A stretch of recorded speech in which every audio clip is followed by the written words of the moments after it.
أون دوش ميا نثقداش شماخ تأتي ملكوتاخ نهوي صوينخ إكنا دوش ميا أبر حولان لحمة سنكانا يومنا واش وقلان حوبين إكنا داب حنان شوقن لحيوين ولا تعلن نسيونا إلا قصا من بيشة متول دي لاخي ملكوثة حي لو تشبحته العالم عالمين Amen.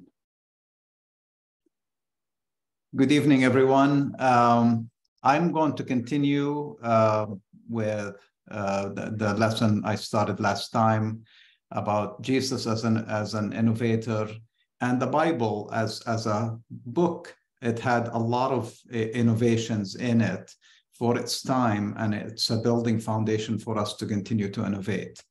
I used the verses from the book of John about Jesus telling his disciples that what I do, you will do, and you will even do more things and bigger things. So he knew that during his early teachings that he was setting as a new system that was built on some of the stuff before him, and he was also changing some things.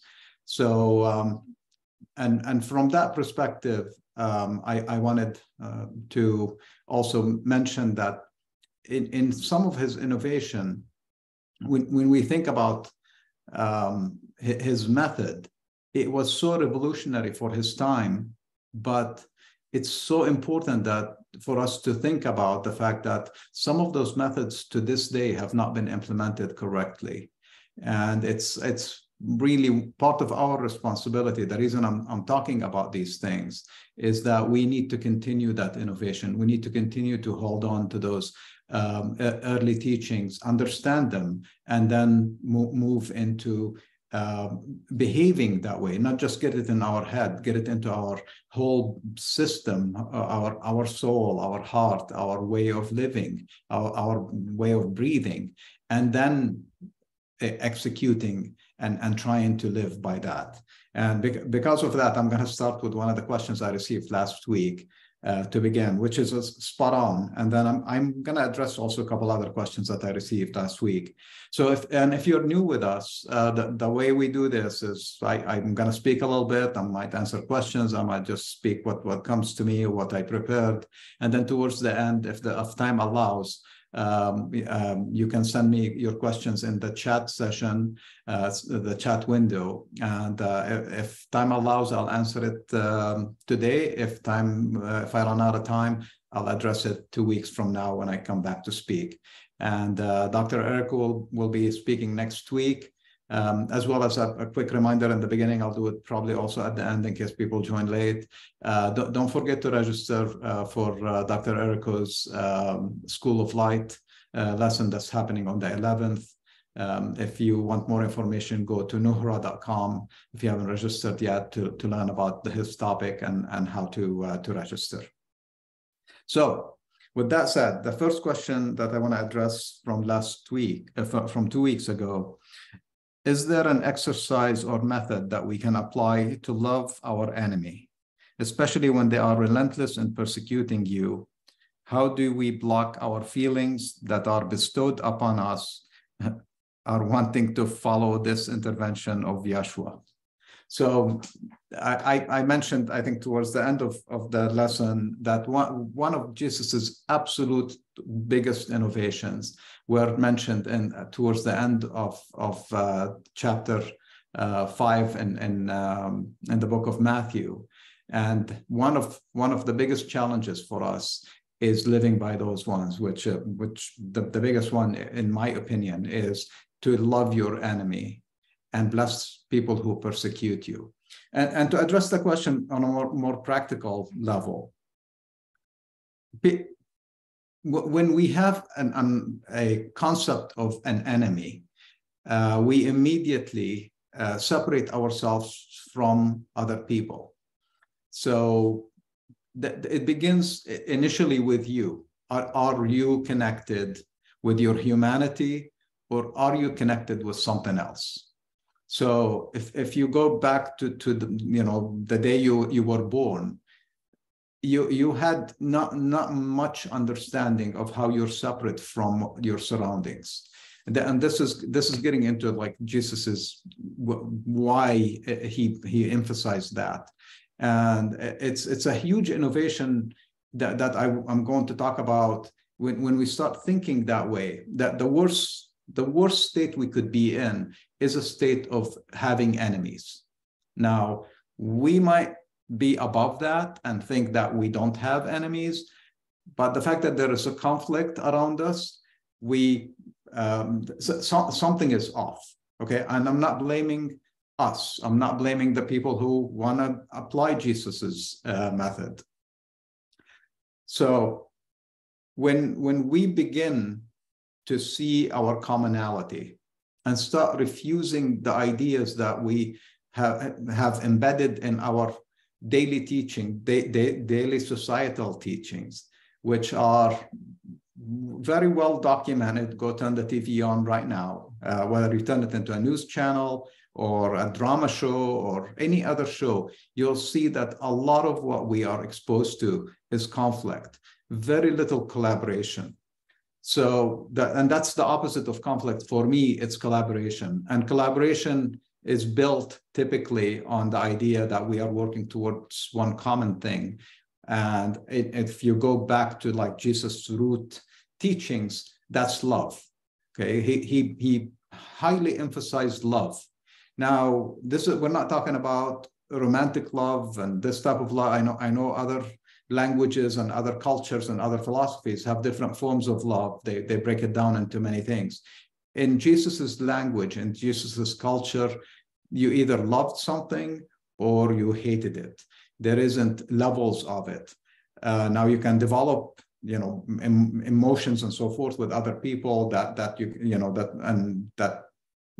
advance differently than other people.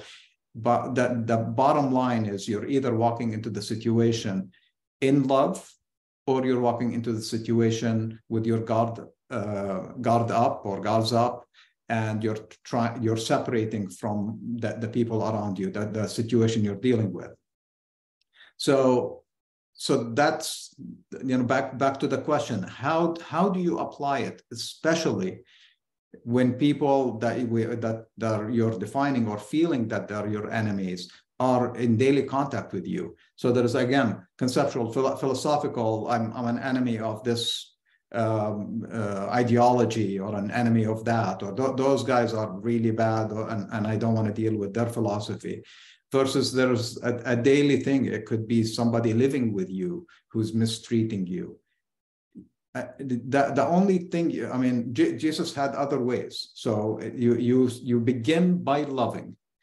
And if you love and they continue to abuse you, they continue to hurt you, go to root cause. What are they hurting? Is it something that you need to work with to break it down and work with other methods like forgiveness and so forth? Or are they truly hurting you and acting as enemies, and there is no hope of solving that problem? Jesus did tell us, and he told his disciples when he sent them out to preach the message, to give people the good news about the kingdom, that it's at hand, that things will be better. Things are better already. They just need to tune in. He told them that there are some doors that will be closed, and some people who will reject you, and some people who will push you away and maybe even want to hurt you and kill you. They knew that risk when they went out to do the work. And he told them, don't confront, don't spend too much energy on that. You need sometimes to just pack up your bags and turn around. And he told them idiomatically, basically shake the dust off your feet from that location and move on. So there are ways to love you. And now, whether they, I would say, even though you moved on from those people, continue to send them positive vibrations, send them prayers, send them love, and don't speak badly about them, because then you're nurturing that energy. Instead, truly move away, but then stay true to your loving nature, stay true to your humanity, and don't play the game of actually, because they rejected your love or rejected you, and continue to try to hurt you, but walk away. So typically I would say loving somebody, and I have many examples because I grew up in the Near East. I grew up as a Palestinian Christian. By birth, by opening my eyes, I was labeled specifically in a specific way, and almost everybody I interacted with. We had Jewish neighbors, we had Muslim neighbors, we had Christian neighbors who are not the same Christianity that I was a part of. We had people of different cultural background, different skin color, different languages. Libya, where I was born, had a lot of people came there because of the oil and its history from different areas. So it was a mix of a lot of people, and class and school and everywhere I went. And if I bought in, and early on I didn't know the difference between buying in and just being what you're being told you should be. I was born a refugee. I did not lose that status until I was in my mid to late 20s. In many ways, in many places in the world, when I travel, they still have my history as a refugee, as a Palestinian refugee, and not many doors are open to me. And now, luckily, as an American citizen, and having that nationality, and really believing in the freedom that I received with that, when I travel, even if they reject me, I still love them and continue. And any country that doesn't want me in, or any officer that decides not to treat me well, I shake the dust off my feet. I know by traveling to places, I am blessing that place with economically and in many ways. I try to be a good visitor. But if they don't want me there for whatever reason, I don't want to go there. I don't want to be there. I'm more than happy to hop back on the plane that brought me in and take off. So pray. But by pray, I mean open up your heart and listen, and then try to understand that person who defines you as an enemy, and then sometimes just move on. Hopefully that helps, and if not, send me more questions with more details. Another one of the questions that came to me is that in Matthew, again, chapter 5, verses 45, does this, so that you may become sons of your Father who is in heaven, can this be taken as supporting the knowledge that Jesus was not the only Son of God, but that we all are sons and daughters of God? Absolutely. Dr. Errico, hopefully you were listening last week, because he went into that. And the 2 weeks prior to that, he went into Jesus' sonship of God, how Jesus' sonship was defined, and about the firstborn. But Jesus constantly reminded his apostles that, and all his followers, and in all his parables, the mission is to act like God. Everybody who is born of God is supposed to act like God. That's what it means to be sons and daughters of God. So in the verse there, and more dramatically, so continuing verse 45 all the way to verse 48, which culminates with Jesus saying, "Therefore become perfect." In Aramaic, it's all inclusive. Gemira is the word.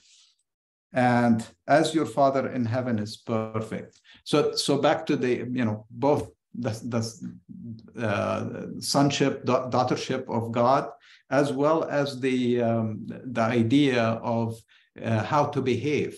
He gives them, when he tells them about loving your enemy and not judging people, because he gives an example of God, which is different. Okay, this is a key Jesus innovation. The way he changed our perception of God from everything that came before him, and probably everything that the church has done since. is that he reconnected us. The exception is Abraham, and the prophets had a good understanding. But Abraham had that relationship. Abraham was called the pal of God. That the city of Hebron, which is considered the city of Abraham, in Arabic is called Khalil. Like if you live in Arizona, Khalil Bottling Company and so forth, that the name Khalil means pal, the pal of God. So Abraham was a pal of God. Jesus was a pal of God. He spoke to God directly. He told us that we can speak directly and we can behave as God would behave. The deep philosophy of Jesus is that he looked at nature as a young boy, as a young man, as he learned even the scripture, the Jewish scripture that he was learning growing up. But he looked beyond that. He looked at patterns that were around him. He was living under occupation, under Roman occupation. He was living, though he was Jewish by religion, he was rejected by Central Judaism. And then when he declared his ministry, they did not pull him in. He still went and spoke in the synagogues, but he had a lot of situations around him that told him, you're not wanted, you're not in. And he could have very easily just either adopted one of the known methods, which we still live with today. What is the first thing when you have an occupier? We glorify the resistance. And luckily, we've been shown throughout history with examples like Reverend Martin Luther King, Gandhi, Jesus, that you can resist without carrying a sword.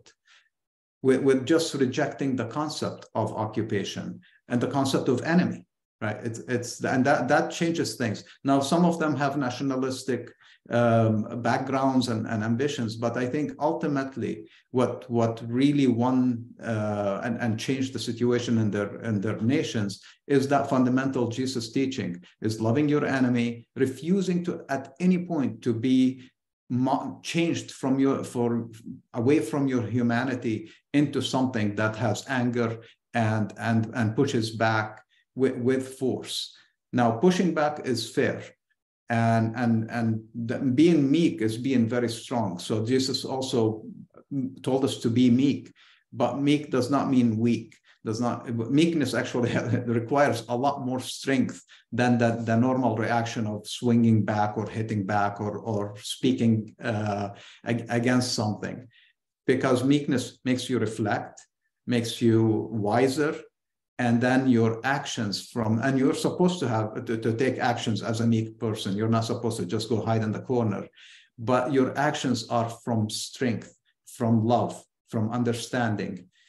And the bottom line, Jesus was not afraid to die for his beliefs, and he ultimately paid that price. So his innovation about how God behaves is different. It's bringing us back to the God of Abraham, the invisible God, the force behind all goodness. But he saw only goodness from God. He saw a lot of the evil that was happening from us people thinking too much and then buying into these false systems of nationality, of religion, of gender separation, of skin color separation.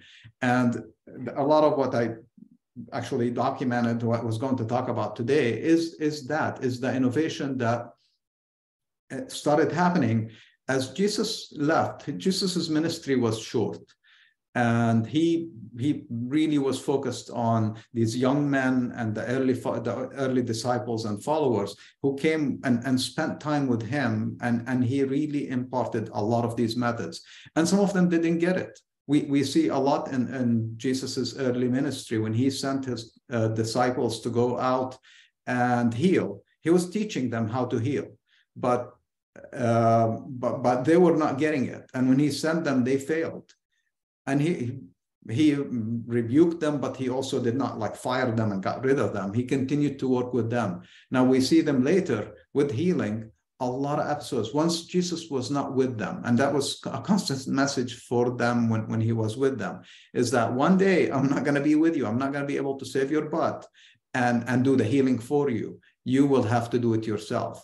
And as soon as he departed from them, they understood the method. That's why we see a lot of the healings are in Jesus's name, according to your method, according to the Jesus of Nazareth method. It was almost like a school of healing that he developed while he was with them, and they managed to heal. I wrote some, and I'm not going to go read the episodes, but if you want to, in Acts chapter 3, verse 6. It's the verses before it and a little bit after it. Acts chapter 5, verse 15 and 16. There was a constant work now, an expectation from the disciples to continue healing, because healing, according to Jesus, is about forgiveness. It's about understanding your wholeness. It's also having people who could come in. A lot of his healing was about forgiveness. People were burdened. People had mental issues that were not reconciled, and they were rejected. So he worked with them, and then they took that further and started doing more. And where we are medically, I'm not saying that Jesus, was the foundation for the Mayo Clinic and the Cleveland Clinic and so forth. But I truly believe that if we look historically at how medicine evolved, the Muslims early on started the hospital systems. There was a lot of building on spiritual institutions, and that lifted up our knowledge and our sciences, where a lot of them were taught in these early Christian cities and Christian centers in the East. So we see a lot of evolution to where we are today. And today's science and healing is way better than the way it was with Jesus, but there are some things that Jesus did that we still can't do. Raising somebody from a coma, and now we can induce comas, and we can bring people back from comas that we induced.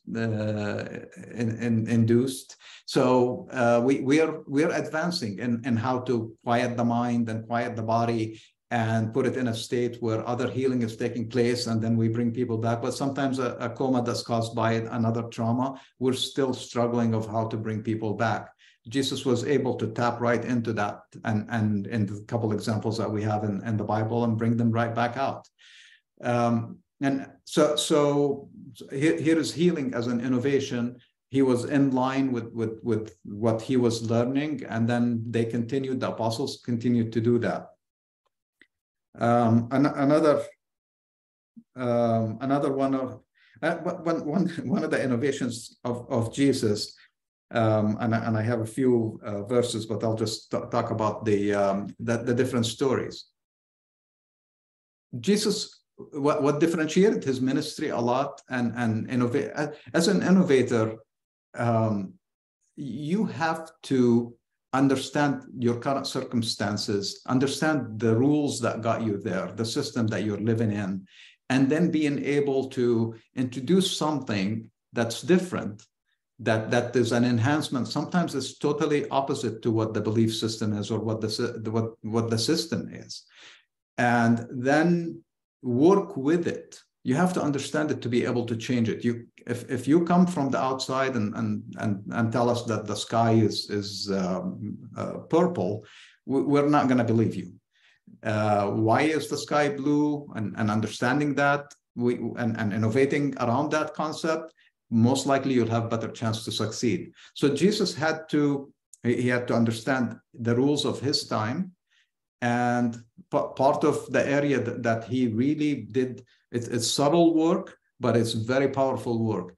Women in his society, we're talking about, he's coming to innovate a religion, the Jewish religion, that's been around for probably over 2,000 years at that point, maybe close to 3,000 something, if we try to figure out the timing, but I'll just go, let's go with that. That's about a 3,000 year old religion that had its peaks and then it had its downtimes, had prophets appear along the way that tried to bring back the original concepts, went against itself, split, in the case of Judaism, into two nations, actually, and two temples, and then got oppressed by multiple conquerors. So that religion that we see today, we know Judaism the way we know modern Judaism, which is still not a common understanding. If you could talk to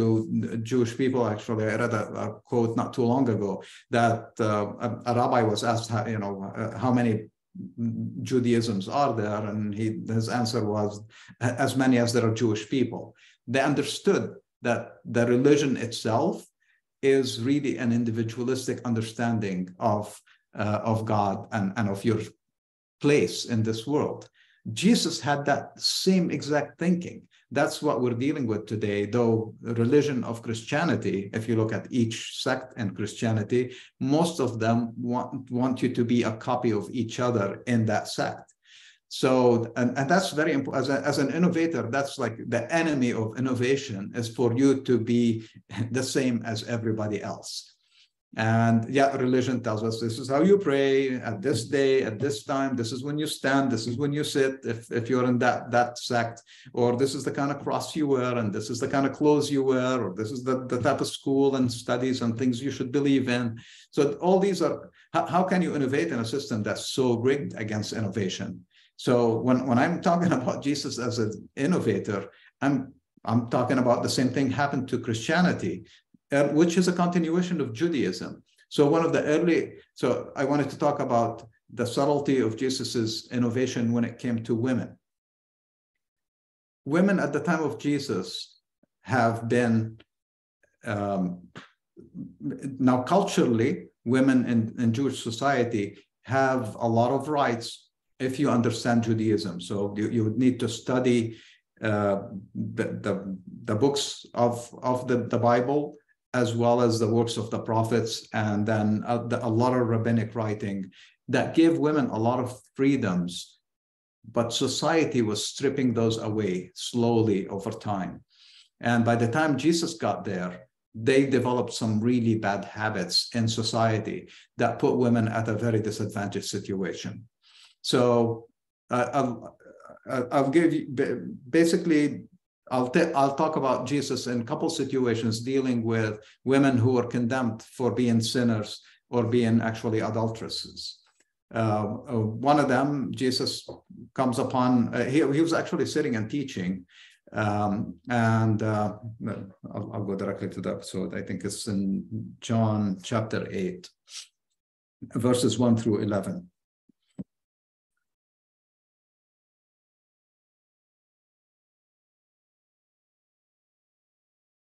Yeah, so John 8. So he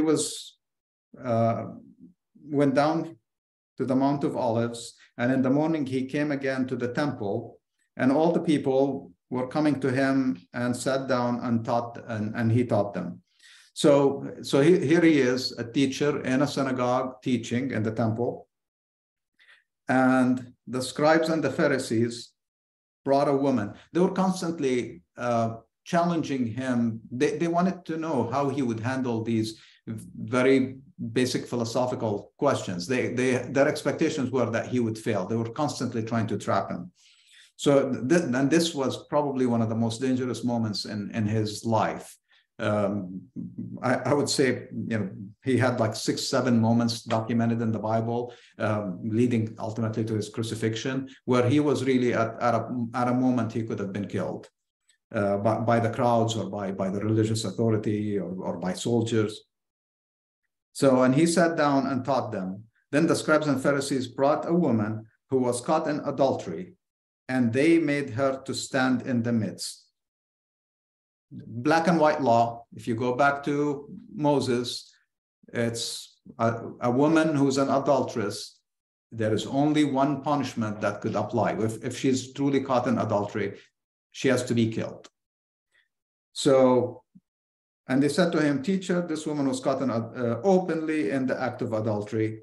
Now, in the law of Moses, it is commanded that women such as these should be stoned.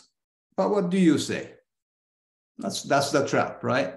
They knew he loved humanity. They knew he was against killing. They knew he was a peaceful man. His followers did not carry swords. So here he is sitting amongst them, and there is a trap. As a rabbi, you should follow the law of Moses. And what does he do? First of all, he looks at the woman and at the crowd. Then he goes down. He needs a moment to think about it. It's a nasty trap, very dangerous moment, and he needs to come up with an answer to their question. So he probably doodles on the ground with a stick, or they said he wrote on the ground, and then he said very, very cleverly,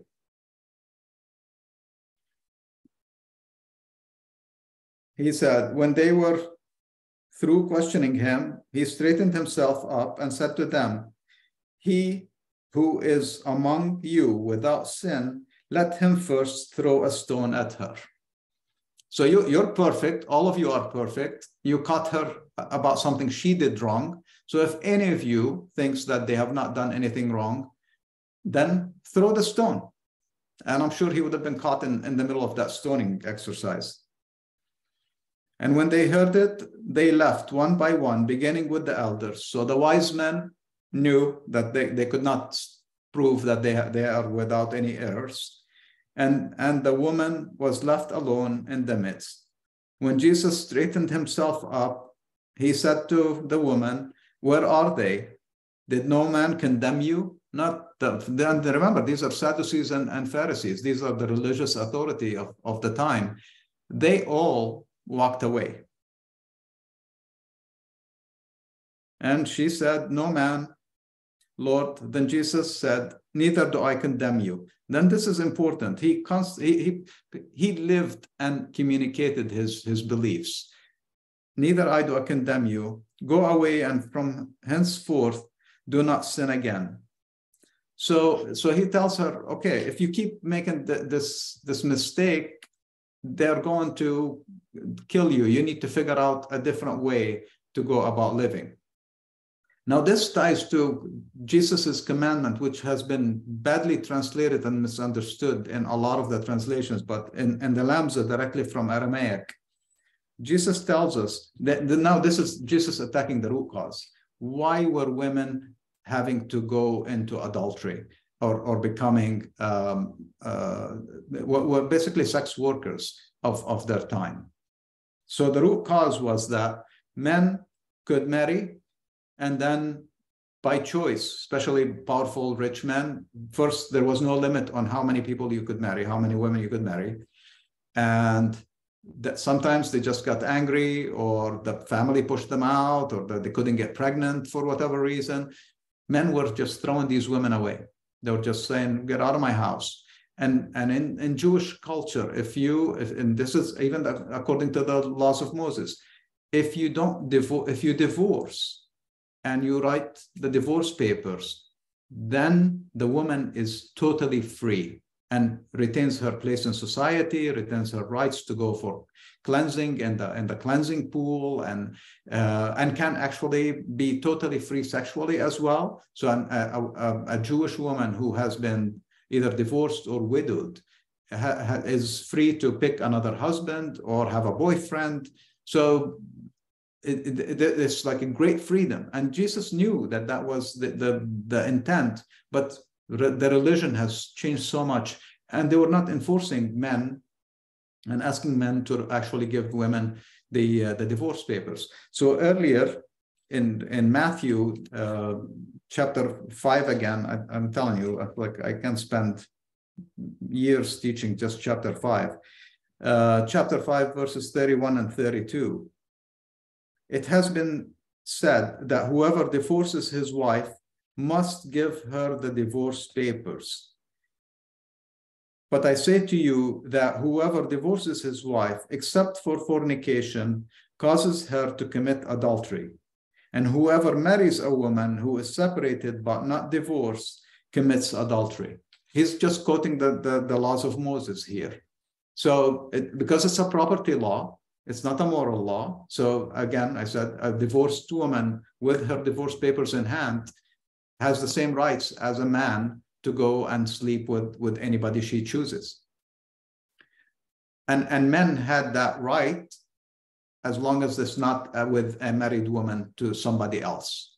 So men always had a way out because, again, it's property. So Jesus said, if you first, it's preferable not to divorce because it creates a societal issue for women. So though they are free to go and be with somebody else or get married again and have a good life as a divorced woman, because of the cultural impact as well as the economic impact, it was hard for divorced women to find a place. So Jesus wanted to straighten that situation out. And even when he was sitting at a supporter's house, a woman came in who was known as a sinner, depending on the translation. In Lamsa's translation, sinner, some refer to her as harlot.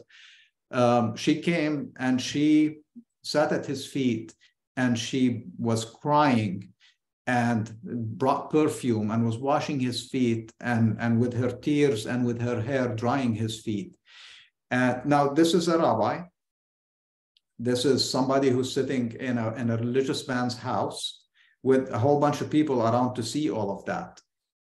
It's as if he was to act the way he was expected to act, he would have probably kicked her away from him, told her, woman, don't touch me.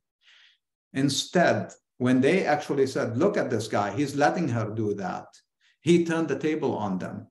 And he actually gave a parable right there on the spot. He turned to a man named Simon. I'm not sure if it's Simon Peter. I don't think it was Simon Peter, but he started speaking to the guy who was, I think, hosting him and asked him, he said, if there was a man with two people indebted to him, one was indebted five coins and the other one 500 coins, and he brought the men in and he forgave their debts, who do you think would be happier? The one who, and of course, it's rhetorical, but he ultimately, yes, the man who had the bigger debt would be a lot more appreciative and happier. And he said, then to this woman, he said, I forgive all your sins.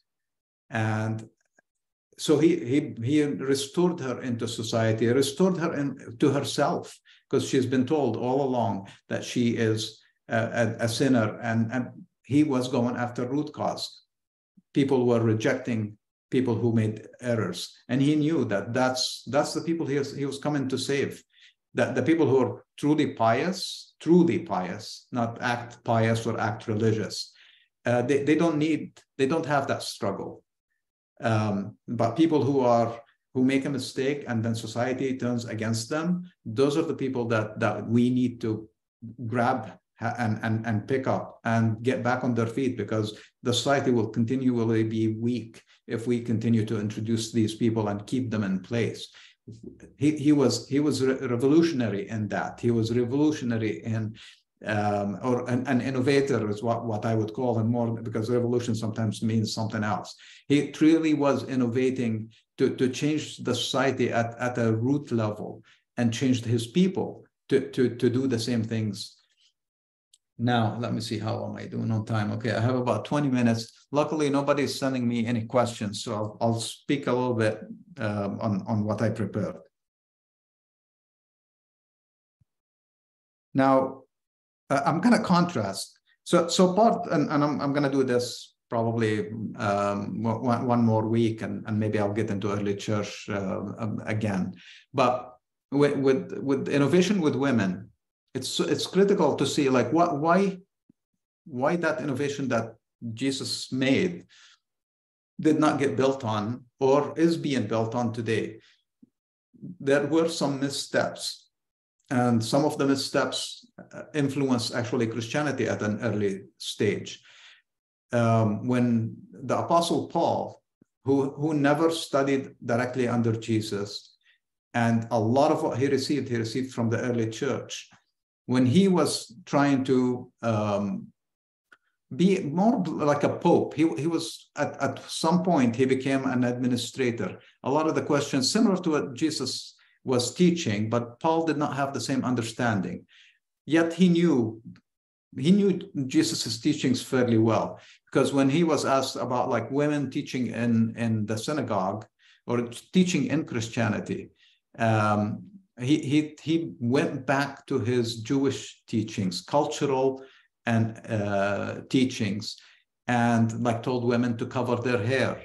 And he said a woman that shows her hair in the temple or in the synagogue and the church is equal to a woman who shaves her hair, which that meant she's like almost like a harlot. He basically put the kibosh on the idea that a woman could be in church without having a cover on her head. But luckily, in the next few verses after that, and I'm talking about his teachings in 1 Corinthians, he actually tells that whoever is reading that and I don't want to read it verbatim because it's really good that we have documented from Paul. 1 Corinthians, okay. I'm going to 1 Corinthians chapter 11, if you're keeping up with me. And so in verses 11 and 12, nevertheless, in our Lord, so according to the teachings of Jesus, there is no preference between man and woman, neither between woman and man. Here he emphasizes that again in verse 16. But if any man dispute these things, we have no precedent, neither has the church of God. So luckily, he answered based on what he knows, which is his teachings, Jewish teachings that he was raised with, and cultural teachings that he was living. But he knew that in Jesus, and this is extremely powerful. If we take nothing else from the Apostle Paul, those few verses are great, because he knew that Jesus did not differentiate on gender ever. So not only was he a champion of women and trying to get them back into the right state, and the prophets did a lot of work in that direction. So Jesus was following that and trying to change the culture from differentiating between male and female into saying we are all children of God. We're all should be loving one another. We all should be not seeing the differences. And there is absolutely no difference between us. And Paul got it. Apostle Paul really got it. So now, along the same lines, one of Jesus's innovations is the way he treated non-Jewish people in his community. He gave a lot of examples about the parable of the good, what we call the parable of the Good Samaritan. So he picked people who were enemies, and he brought a story of compassion and attributed that to the Samaritans, while the pious people, the Levite, all the people who walked by an injured man on the road, and then somebody who they despise is the one who actually opens up his heart and acts from his soul, from his humanity, and saves the man. There are many episodes as well of him with the Roman soldiers, having sick children, wanting him to come and heal. Again, people were walking around watching him and making judgment. Can a rabbi go into a Roman soldier's house? There are so many reasons not to go there. Their food is not accepted. Their religion is not accepted. They had different gods. They were considered unclean by the Jewish people. So here is a rabbi who's actually trying to do something. We see actually continuing the innovation. The apostle Simon Peter ran into that situation, and he had a vision right before that in the book of Acts that opened up, building on Jesus's idea. One of Jesus's teachings about eating things, he told us, that what you eat never defiles you, but what comes out of your mouth can defile you. So if you read into that, food, any food you put in your mouth that's good for you, that's healthy, is good for you. Now, the contrast that with, again, the books in Leviticus and the teachings of Moses. They segmented a lot of the foods that you can eat and you can't eat. Now, Jesus said, I'm not going to worry about the minutiae. We're living 2,000, 3,000 years after Moses. I'm not going to worry about that. I'd much rather, I don't care what you eat, it's how you behave, how you love. So, but he did not write or give a parable about eating pork or so. Actually, one of his parables talks about how, you know, what we call the prodigal son, one of the, you know, like awful things that happened to him is he had to like live with the pigs and eat with the pigs. They were considered unclean. And there are many examples of Jesus actually allowing the two lunatics to push the pigs into the lake and so forth. So, but that, again, that's culture. So the Apostle Paul had a vision. He was hungry. He was sleeping on the roof of the building, probably smelling the food as the family was preparing the meal. He fell asleep and he went into a trance and had this vision of all these kinds of foods coming from the sky. And he basically, in the vision and the dream, he rejected it. And he was like, I cannot tolerate that, because there was like snakes and pigs and so forth in his vision. And he had the dialogue with God directly. And God told him, what I give you is clean, and you can't question that. So when he woke up, he later after that vision, he went and spent some time with a soldier's house, more of a commander's house. And when they came and questioned him, because he spent time and they thought, okay, he must have had a meal with them and so forth, he told them about this vision.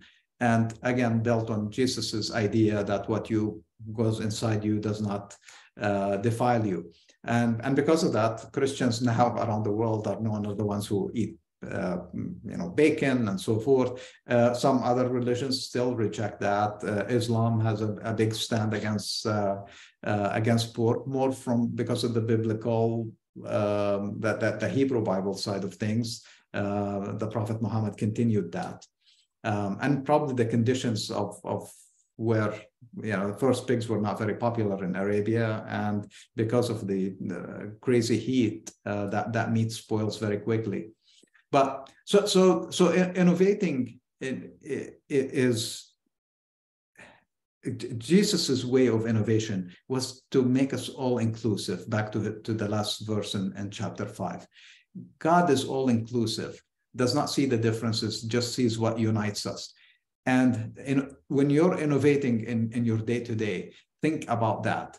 Think about, what am I experiencing here when I want to change things that would bring us more together, that would make society better, that would remove the walls that we build based on industries, competition within businesses, competition between entities that actually do business together.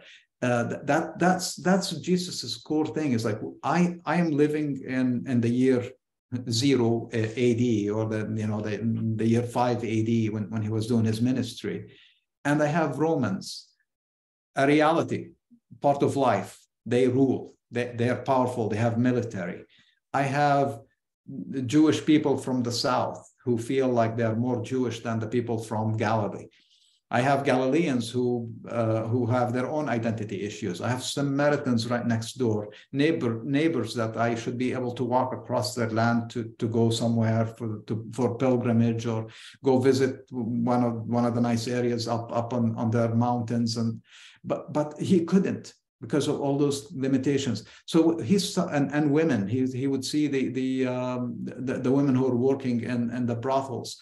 And he would listen to their stories, and he would probably knew some of them that they were kicked out because they couldn't get pregnant, or they got kicked out because their husband is rich and they're poor, married them for a couple of weeks and then threw them out, and did not give them the divorce papers. And they were in constant fear because authority didn't care. They catered to the strong. So he was looking at all these situations saying, how can I change a religion and a cultures that are coming and clashing in my area? And he lifted it up.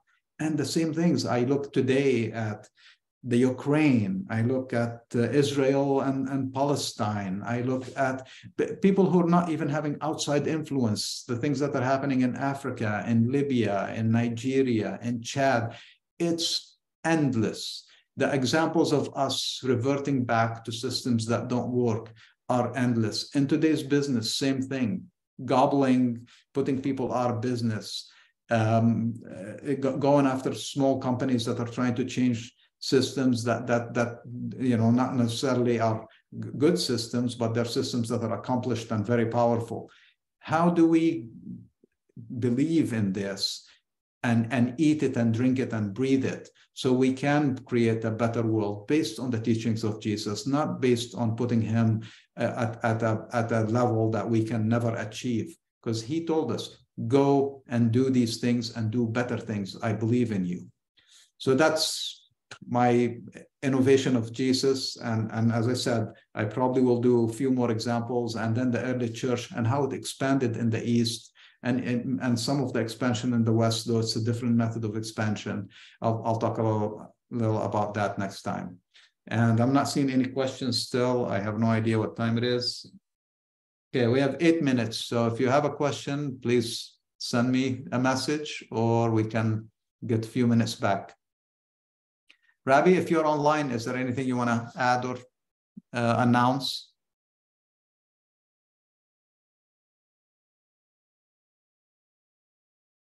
Okay, I'm hearing nothing. Very, very quiet, and I can't believe that you have no questions. Okay, well, have a wonderful rest of your evening. We really appreciate your love offering and your support. And if you have any questions that pop into your head during the week, feel free to send us an email to the Nohra Foundation by going to nohra.com. And we'll see you next week. Dr. Erica will be speaking. I'm traveling, so I might not be able to join. And I'll be back in a couple of weeks. Have a wonderful rest of your